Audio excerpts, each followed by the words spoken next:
Two blocks of masses 3 kg and 5 kg are connected by a metal wire going over a smooth pulley. The breaking stress of the metal is this. What is the minimum radius of the wire?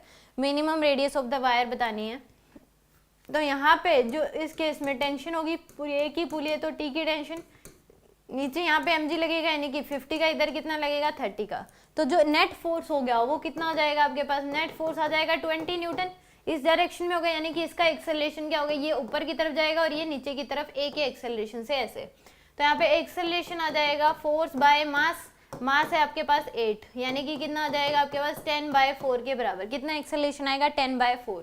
तो जो tension होगी T की value क्या हो जाएगी आपके पास? mg minus T equal to क्या होगा? ma. ये इक्वेशन बन जाएगी, इसकी एबीडी बनाएंगे तो यानी कि 50 minus T equal to m की वैल्यू है 5, a की वैल्यू है 10/4. तो यहाँ से 50 माइनस टी इक्वल टू क्या हो जाएगा आपके पास? 5 ये 2 यानी कि 25/2 के बराबर. तो यहाँ से t की वैल्यू आ जाएगी 50 माइनस 25/2. तो एलसीएम ले लो 100 माइनस 25/2 यानी कि आ जाएगा 75/2 के बराबर. यह क्या आ गया आपके पास? टेंशन की वैल्यू 75/2. यहाँ से जो ब्रेकिंग स्ट्रेस होता है वो क्या होता है आपके पास? टेंशन बाय में एरिया के बराबर. ब्रेकिंग स्ट्रेस क्या होता है? Tension by area.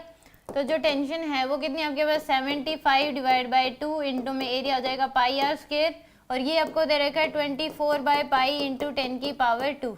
तो यहाँ से आर स्क्वायर की जो वैल्यू है वो कितनी आ जाएगी आपके पास? आर स्क्वायर जो आएगा वो कितना आ जाएगा? 75/2 पाई इंटू में पाई डिवाइड बाई 24 इंटू 10⁻². पाई से पाई कैंसिल, तो आ जाएगा आर स्क्वायर की वैल्यू आ जाएगी 75/48 इंटू 10⁻².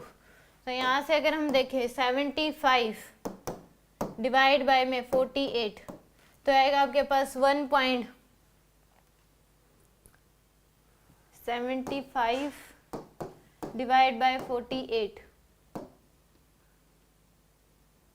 तो आएगा आपके पास आर स्क्वायर की वैल्यू होगी 1.56 इंटू में 10⁻² माइनस 2 625. ये आ गया आपके पास. तो यहाँ से अंडर रूट अगर देखें, ऑप्शंस को देख के कर लेते हैं, तो यानी कि कितना आ जाएगा आपके पास? ये अगर मान लो 125 इंटू 125 तो आएगा 156.25. तो ये आर स्क्वायर की वैल्यू हम यहाँ पे लिख सकते हैं 15625 इंटू में 10 की पावर कितना आ जाएगा? -6. ये आ जाएगा आपके पास. तो यानी कि 125 सेंटीमीटर. तो यहाँ से आर स्क्वायर की जो वैल्यू आ जाएगी वो आ जाएगी 125 इंटू 10 की पावर -3. ये आ रहा आपके पास. तो यानी कि आर स्क्वायर की जो वैल्यू है वो कितनी आ जाएगी आपके पास? 10 से मल्टीप्लाई डिवाइड कर दो. 12.5 इंटू में 10 की पावर -2 यानी कि 12.5 सेंटीमीटर. कितनी आ जाएगी? 12.5 सेंटीमीटर के बराबर. आंसर आएगा इसका डी ऑप्शन क्या होगा? इसका करेक्ट होगा.